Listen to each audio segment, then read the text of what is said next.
मृदुला गर्ग का अगला नाटक है जादू का कालीन, जो 1993 ईस्वी में प्रकाशित हुआ था। इस नाटक में कालीन बुनने के लिए बंधुआ मजदूर बनाए जाने वाले बच्चों के बीभत्स और त्रासद जीवन का अंकन किया गया है। अगला इनका नाटक है तीन कैदे, जो 1996 ईस्वी में प्रकाशित हुआ था। इसमें छोटे छोटे 3 नाटक हैं। पहला कितनी कैदे, दूसरा दुल्हन एक पहाड़ की, तीसरा दूसरा संस्करण।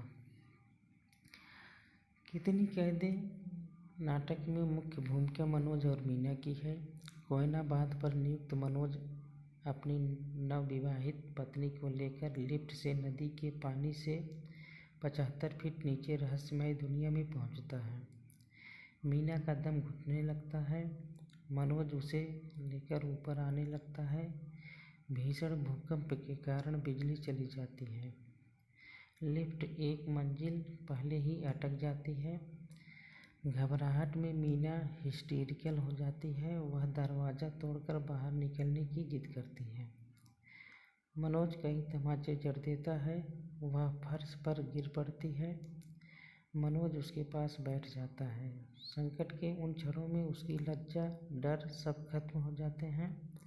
वह सहज होकर पहली बार मनोज को पूरे मन से प्यार करती है। मरने से पहले वह अपने अतीत का सच मनोज को बता देती है कि कॉलेज के दिनों में वह ड्रग लेने लगी थी और उसके 2 साथियों ने उसके साथ बलात्कार किया था। वह एक बार फिर मनोज से सच्चे प्यार का आग्रह करती है। बिजली आ जाती है। दोनों बाहर आ जाते हैं। बाहर आते ही मनोज की पुरुष वर्चस्ववादी चेतना जाग उठती है। वह मीना के अतीत को भुला नहीं पाता। दोनों के रास्ते अलग अलग हो जाते हैं। अगला नाटक है दूसरा संस्करण में युवा उद्योगपति ललित बत्रा की हृदय रोग पीड़ित पत्नी शेफाली का इलाज करने वाले डॉक्टर कपूर उसे प्यार करने लगते हैं। ललित बत्रा शेफाली की सहेली मालती की ओर झुकते हैं। डॉक्टर कपूर के प्रयत्न से अमेरिकन डॉक्टर मार्शल ऑपरेशन करके शेफाली को ठीक कर देते हैं। ललित बत्रा पार्टी देते हैं। इसी अवसर पर शेफाली डॉक्टर कपूर से कहीं और सुंदर जगह भाग चलने का प्रस्ताव करती है। ऐसा ही प्रस्ताव ललित बत्रा मालती से करते हैं। डॉक्टर कपूर को अपना पेशा ज़्यादा प्रिय है। मालती को अपनी नौकरी और आज़ादी प्रिय है। मालती ललित बत्रा का और कपूर शेफाली का प्रस्ताव अस्वीकार कर देते हैं।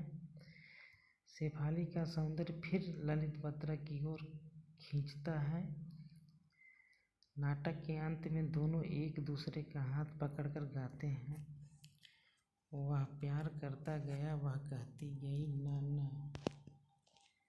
दुल्हन एक पहाड़ की अगला नाटक है की रचना लेखिका के अनुसार E.J. वेलेंड्रिस के एकांकी ब्राइड फ्रॉम द हिल्स के आधार पर की गई है। इसमें बूढ़ी दादी, माँ, पड़ोसिन और दुल्हन कुल 4 पात्र मंच पर आते हैं। परंपरा से बंधे हुए इस परिवार में आने पर भी पहाड़ के स्वच्छंद वातावरण से आई हुई बहू अपनी आज़ादी कायम रखती है।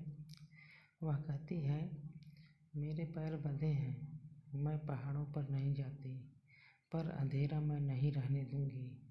मेरा बेटा रोशनी में जवान होगा। माँ पहले तो उसे पागल कहती है, किंतु अंततः उससे प्रभावित होकर उसके हाथ में अपना हाथ दे देती है और उसके साथ दरवाजे की तरफ बढ़ जाती है। दरवाजे और खिड़की से आती रोशनी से स्टेज भर जाता है।